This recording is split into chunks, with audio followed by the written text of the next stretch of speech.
Hello, crafty friends. My name is Kimberly Smith and I'm the Papered Chef. Today I would like to share the final results of my BOGO sale and to give you the good, bad, and the ugly. The whole thing. I want to explain what it was, the ups and downs, and stick around to the end and you're going to find out if I'm going to do it again. If I am a glutton for punishment. All right, well, let's see. We have a final result. I'm just going to start there in case you came to find out the final result. I had a BOGO sale. It ended yesterday. And the final result, give or take, because not everybody used the host code, but we're going to get into that. $2,683.70. That was the total of the party, of the host party, meaning those of you that used the code, which some of you did not, some of you used a different code or no code at all, but out of those that used the code, the party was $2,683.70. So the whole time, my mom and husband thought I was crazy, so my mom came up with the title of this video, and I just went with it, and she doesn't even use the internet, so she's pretty creative. So think for yourself after I explain the system. So a BOGO sale, what is it? What was it? We meaning my friend Kathy and I, she came and she helped me. We labeled a bunch of items that were retired from Stampin' Up, and I just gave them away for free, completely free. I still have many left. I labeled over, after she left, it maybe about $6,000 worth of products that we labeled, and about half of them sold. Okay. I'm just gonna duck down and grab a couple. So,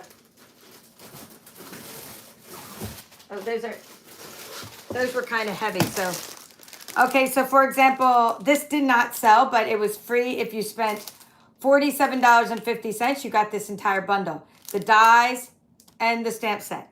So the way that these were priced is these were original prices. So this was a $47 or $45.75, and so the bundles is where a lot of the sales came from. $54, and this bundle here was $31. Okay, $31.50. So you spent that much at my Stampin' Up store, and you got those products for free.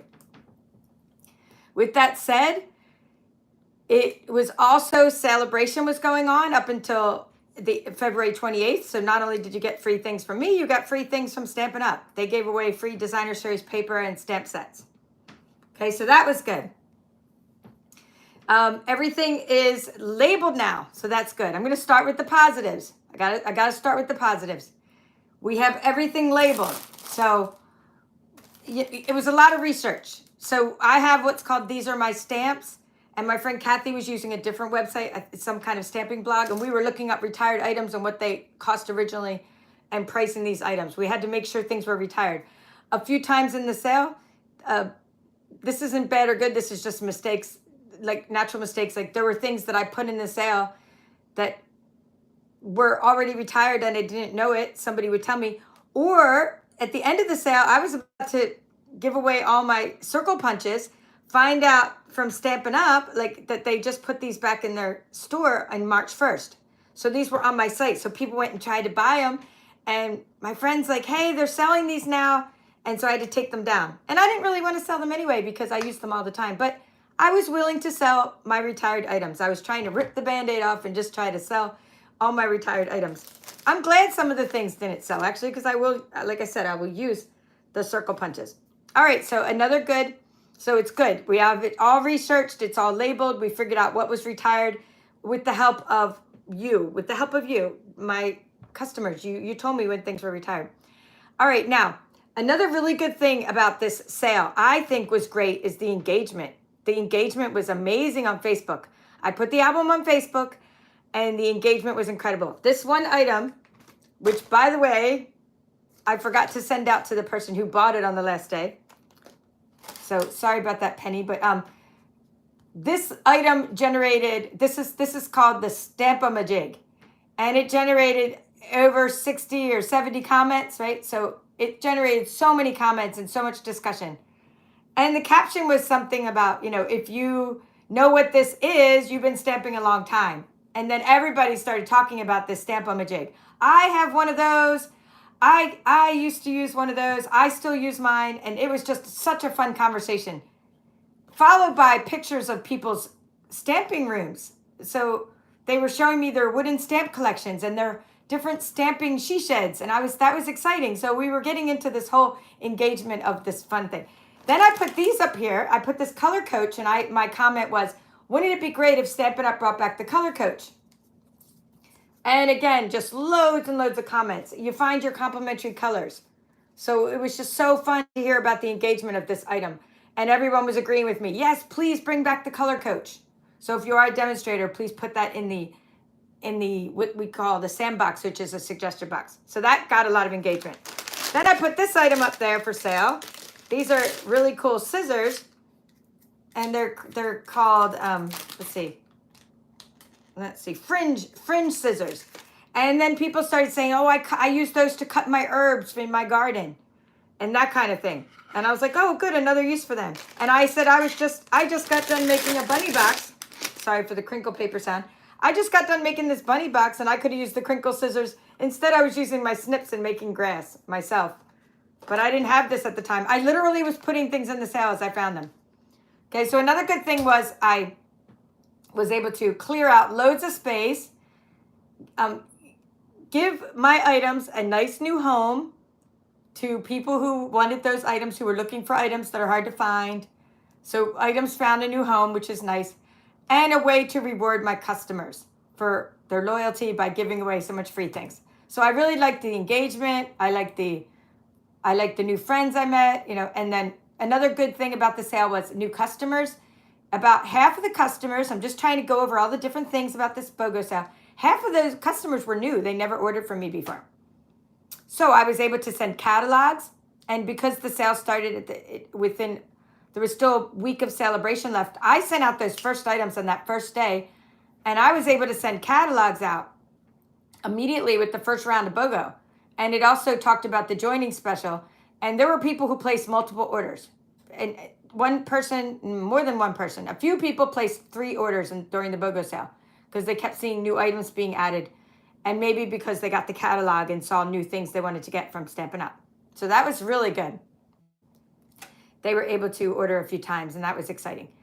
And new team members, but I thought the new team member might be because of the BOGO sale. And I had a lot of people join during celebration. My team grew by, altogether my team during celebration grew by 14 people. And a lot of them were at the end, right there, the last week. Most of them. And some of them were my team members. So one of the things at the end of the sale is I was thinking maybe they joined because of the BOGO sale. They joined my team. But when I asked, that was not the reason. They were going to join anyway. They were just waiting until they waited till the last couple days so they wouldn't miss out on the deadline. But they actually said they didn't join because of my BOGO. But I still think they kind of maybe reminded them of the sale, so that might have helped.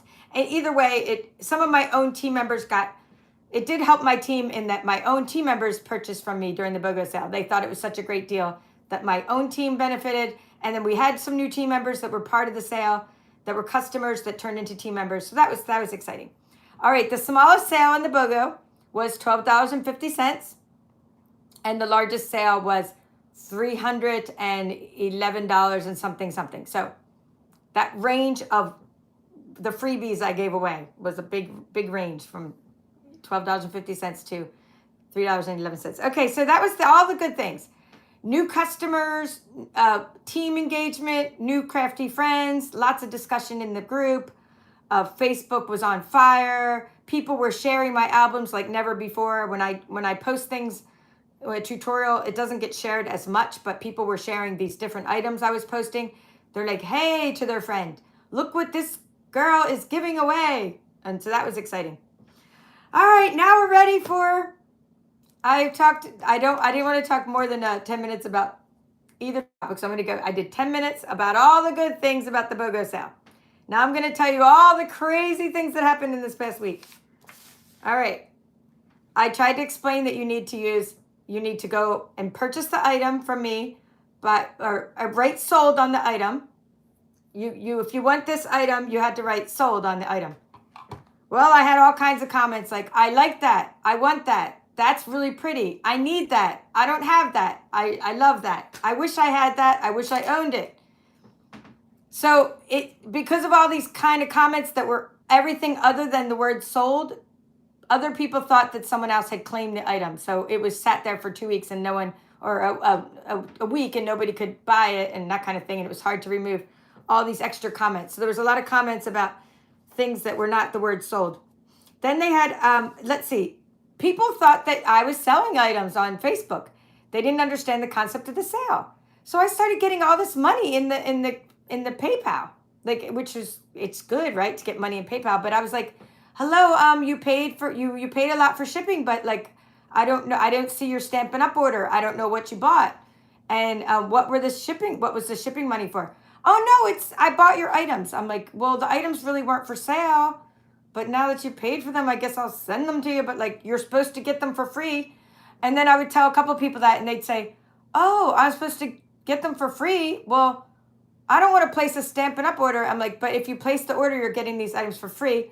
So they're like, no, I just want to buy them. And I'm like, I'm selling them like more than I would ever sell them for. But they're like, I just want to buy them. So I was like, oh my goodness. All right. So it was so hard to explain that. Some just bought them outright. Some said that some paid the shipping, and then they said, oh, I didn't know I had to place an order. So then I had to refund the shipping. So that happened to me. They paid just the shipping. Oh, this is another story, not the one I just told, but somebody said, oh, I said, you paid shipping. Well, I didn't see your order. And they said, oh, I thought you were just giving away the things for free. And I was like, well, I am when you place an order. So then they're like, no, I don't want to place an order. I just thought I was just paying shipping to get the item for free. And I'm like, so I had to refund the shipping to that person. And then I had to pay the PayPal fee, because PayPal charges me a fee every time I accept money from PayPal. They charge me a fee, and I had to refund it and pay the fee back. All right. So then I had people pay, or they would order from Stampin' Up this huge amount and then only pick out a few things. And I'm like, well, you need to pick out more things because you need to pick out the equal number of things. If you spend $100 at my store, you need to go pick out $100 worth of items. Oh, I'm waiting to see what you have. And I'm like, okay, that's not the point. The point is you're supposed to order within 24 hours. And they're like, so then they just ordered extra and we're just waiting to see what I had. And then it was just, anyway. Then I had somebody say they dropped their phone in the water and couldn't pay the PayPal part. I don't know how they were able to pay the credit card part, but they couldn't get into their bank to get the 2-step verification done.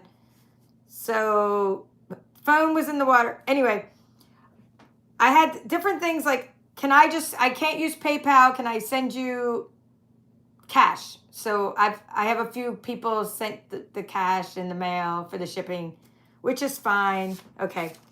Then let me see what else I have here. Oh, I didn't know it was free. I don't have PayPal. Okay. I don't have Facebook. Okay. Here's one. Here's a couple this happened to me. I'm on the YouTube explaining I'm having a BOGO sale, and I hold up a few items, and they're like, oh, I like that, but I don't have Facebook, so I can't see your album, but I want that item. And then they would claim an item like here. My friend Kathy was trying to help me arrange that, but then they never placed the order, and they never followed all the rules because the rules were over on the Facebook album. So that kind of went a little awry because they saw something in the video. Not allowing that in again if I do this again. All right. I had a few people place orders, and then they said, well, I didn't get a shipping confirmation. Did you send it yet? And I was like, well, you may have placed an order, but you didn't pay the shipping. So then, of course, I haven't sent it yet because you didn't pay the shipping. Then they said, a couple times they said, this is probably the funniest one. So I get this either a Facebook call or messenger. I did so many calls and messages. I can't remember if this was like live or through the messenger, but no, pretty sure it was a phone call. It was a phone call. And I'm trying to get into PayPal and I can't get into PayPal. I'm like, well, I can't help you. PayPal has to help you. No, I need your password. They're talking to me now. I need your password, like me, Kimberly Smith's password. I go, why would you need my password to get into your PayPal? They're like, I don't have PayPal. I'm like, well, then how are you going to pay me? They're like, you said I could use your PayPal. Like, you said, I said you could use my PayPal. I was like, I never said you could use my PayPal. You can pay me via PayPal. But anyway, I was like, I'm not giving you my password, like, to my PayPal. Like, you have to have your own PayPal account to pay me. Oh, I'm sorry, I didn't know that. So maybe if I did this again, maybe we'd have to have a credit card option or something. That was pretty hilarious. And then this was one of those, ugh, I'm so mad at myself. I thought I used the right host code to get some cool stuff, but I didn't use the right host code. They used a different code, which, again, that was my bad because I probably should have only had one active code at the time, not another active code going, but there was one for the sale, and then there's one going from, there was a code going from the sale. I know, right, Hilda? I'm seeing all your comments, and I'm I see all your comments. So,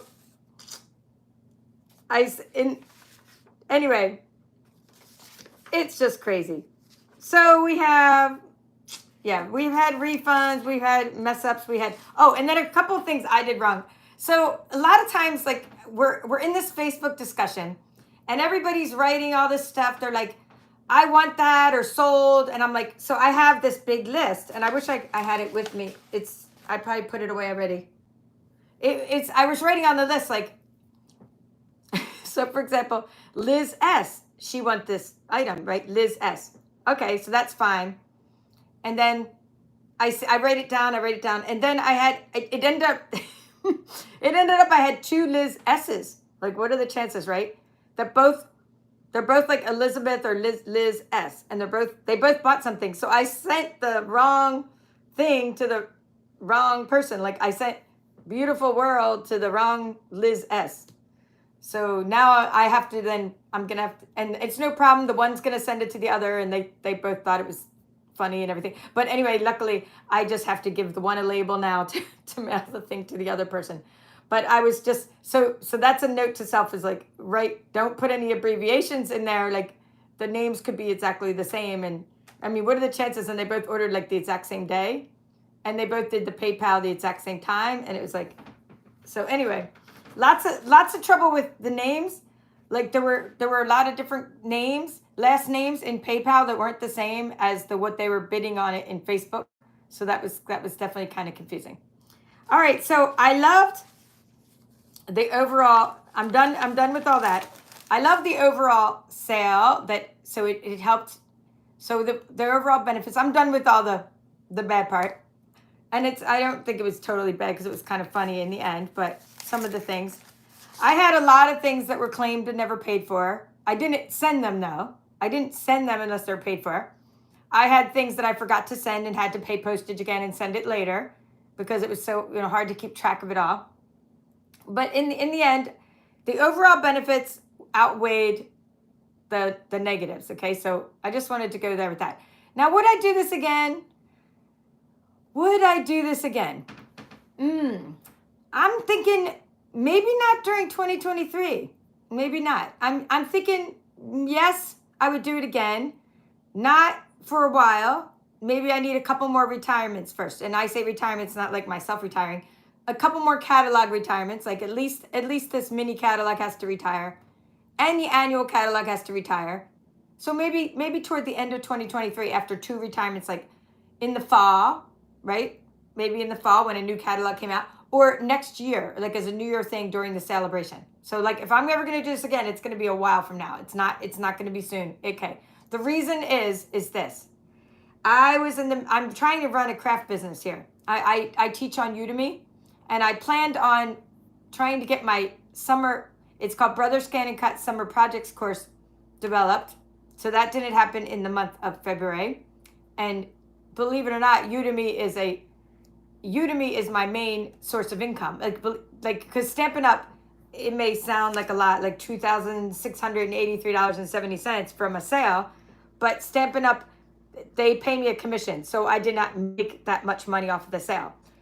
And there were a lot of expenses associated with the sale, like the shipping. I made it only $5 for one item. I live and learn. I made this $5 to ship. I called this one item, so this cost me like $10 to ship. Do you know what I'm saying? Like I lost money on the shipping a lot of the times, most of the times, maybe not all the times. Next time I would say this is 2 items. If this is counting as 2 items for shipping, $5 for the first item, $3 for the second item, $3 for the third item. A few times shipping worked out for me, but I totally lost my shirt with the shipping, the PayPal fees, and the gas guzzling $100.01 experience at the gas pump when I was going to the post office a lot. So that was kind of like crazy because my car, the starter went out and it has good gas mileage and it's regular unleaded fuel. But then I had to use my husband's big truck that's diesel because my truck was down and then it cost me a fortune in gas. So like, okay. And I had to go to the post office all the time because they would pick up postage. They would pick up packages if you scheduled it ahead of time, but I didn't know until that moment I was shipping it. Anyway, I'm trying to run a business here. I couldn't develop the Udemy courses that are my main source of income, which is I'm developing both a Canva course on graphic design and I'm developing another ScanNCut course. So couldn't finish those. And then I have all these workshops going. So this workshop ended up spilling into, I did a Easter Bunny workshop series. Just finished it yesterday, I believe, at the end of the sale. We made shaker cards, by the way. So if you missed it, go check it out. We made little bunny shaker cards. And that was the February series. So I didn't get to finish the February series until March. And now I'm in March. And this is what I'm doing for this month's series. So here's what I'm doing. I'm doing Playing in the Rain. The dies already ran out, by the way. Or they're on, I don't know about run out, but they ran out of inventory, the dies. But you can still get them back. So, I mean, they'll come back later. And then next month, I'm doing Irresistible Blooms. So here I am scrambling still. I hope my customers are going to be patient with me because they got so much free BOGO stuff and had a good time. But I am scrambling to get the bingo packets out. I'm having bingo this month. And to get the workshop packets out for this kit. Okay, also didn't finish my paper pumpkin video for last month's kit. I always do my paper pumpkin video in the same month usually. That's the cute sunshine and smiles kit. So I'm going to try to do that later or maybe tomorrow probably because I'm only halfway done making the projects, but it's adorable. So kind of behind on the bingo kits, the Playing in the Rain workshop kits, the planning for next month's kit, the courses that I develop, which are my main source of income. So, and I didn't get to welcome, I told you how many new team members I got. And if it weren't for my team member, Janet, she was my happy mail welcomer person. She was helping me, but then she went away and didn't have the packets with her. We have these really cool packets we send to all the new team members. So I didn't get to finish the welcome to the team cards or the welcome to the team packets, or even create the welcome to the team graphics and get them onboarded the way I normally would. So there's a lot now that's falling behind, and I hope that I hope I can catch up on all those things because I am running a craft business. Meanwhile, my mom's like having me sell, like she's 90 years old and doesn't use internet. So I'm selling her aprons and we have an Etsy shop, but we sell more aprons through her Facebook group that I created for her because it's a one-on-one type of, social selling process versus Etsy, which we don't have time to keep up on. So it's hard to keep up on all the things, but I'm hoping, my family thinks I'm crazy for doing this, but I'm hoping now that I can catch up on all these other things and that the spark that helped generate lots of buzz around things. I hope that the spark is continuing and that we get lots of engagement still on my Facebook page and that everything keeps continuing to grow and that some new customers came out of the sale and there will be some extra perks for my people who use the other kind of host code I had last month. I'm going to be giving lots of prizes away. I'm going to be able to use some Stampin' rewards that I earned from the party to give more prizes this year. Stock up Rhonda and I. She's a team member that helps me send prizes out. So we're going to be very stocked in prizes to give out soon. Trying to set up my she shed. I'm trying to offload all these paper pumpkin kits that were part of the sale. They're very bulky. I'm going to be putting those away and just putting up, my brother built me shelves and an island. He built an island. So I'm going to be moving an island in here into the she shed and organizing my ink once I find the re-inkers, the rest of the blends. And I can't wait to give you a she shed tour and to start working on all the things that I've been trying to work on. I'm already in the she shed working right now, but it's just that, a total chaotic disaster really. Like everything around me is just like, you know, I'm stepping over all the sale stuff. So I'm going to put all this stuff away. All these things, they're all labeled. So that's the good part. You know, like these things are labeled.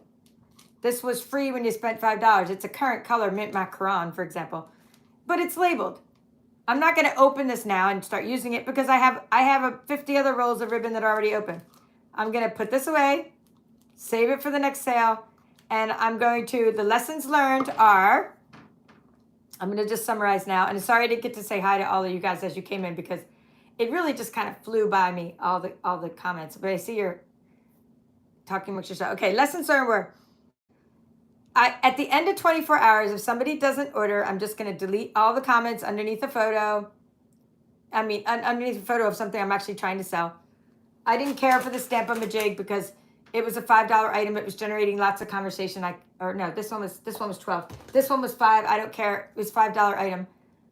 It generated lots of conversation. But if I'm trying to sell a bundle and people are like, ooh la la, I have that, I want that, after 24 hours, if somebody doesn't write sold, I'm going to delete the extra comments and just keep only like sold there. And then if someone writes sold, I have about 20 unclaimed items behind me with little, you know, sticky notes on them all over the place. Do you still want that? Are you still interested in that? You didn't place the order. So after 24 hours, I'm just going to delete all the comments so that anyone else who wants it can get it. Okay. And then instead of making it go on to the end into 2 months, like end of 1 month into another, I'm going to make it like a week and just end it at the end of a month or start at the beginning of a month. I'm just going to make it 1 week period, done, and delete the album when I'm done. And then no more like special requests. So people were like, do you have this? Do you have that? And then I'm off like on a wild goose chase trying to find the, like, I mean, just for an example, this is the current product, but like, I put a stamp set up there. Do you have the dies to go with that? Or I put the paper up there. Do you have the bundle that goes with the paper? Well, if I did, it would be in the sale. Or if I knew where it was, I would have it on the sale already. So I would definitely be more strict on that. And then I hope to do a little bit better job explaining how the sale works if I do this again. And I'm hoping that by doing this video, it helps you and it helps any other demonstrators that are trying to do a BOGO sale. I really hope that this experience that I had can help others, like get rid of some of their retired items and still generate sales at the same time. So that was good, you know, reducing your stash, giving your items a good home. Okay, I'm down with that. I love doing that. But I hope to do things more efficiently next time. And I'm not going to do like a spreadsheet because when you do a spreadsheet, it's a lot easier for paper. I really liked using the paper, but I'm going to write out their full names and match everybody up. I could do a spreadsheet, but I like the paper because what I did on the paper is I'd say, this person got something. And then I'd go around like I was shopping. Oh, they ordered the Time of Giving bundle. Circle it. It means I put it in my actual basket. I have a basket. These baskets. They're Hobby Lobby, guys. They were on sale for 40% off last week. And I bought a lot of baskets that match my paint in my craft room too. But anyway, I was going around shopping, like literally shopping with the baskets and being like, okay, this person got it. So circle it. I put it in the basket. Then after I shipped it, I'd go check it shipped. Now, after I was done shipping it, I would say, did I send them a tracking number? Check. So I really like having the paper. So I will continue that. That part I did well, but I did send a couple things I sent one thing to the wrong person and forgot to send something else in the package and everything else. Okay, another good thing was, you know, people got some freebies and it was a good way to send out some catalogs and people got some extra freebies, you know, random happy mail. They got random happy things inside their packages. So that was really fun. So I learned a lot. I hope that the ones who successfully completed this process with me will join in next year and figure out how to do this and teach others and like show others. I'm not figure out how to do it. You already figured out how to do it. But set a good example for those that are still trying to figure it out and that we can bring more people on board. And I will have so much more in the sale if I do this again because I have not even opened up half my boxes. Honestly, I have not opened up half my boxes. I have not unpacked them yet. I don't know how it's all going to fit in here. But I'm still going to continue to do mystery boxes, which are fun. I've done a couple of those. They help get rid of a lot of things at once, and that's good. All right, well, thank you all for coming on today, and hope that was amusing, if not anything else, informative. And Hilda, I did have my friend Kathy help me, but she only helped me at the beginning of it. And my mom actually helped me a ton. She was taking these, like, all the labels. I use a lot of these flat rate mailers.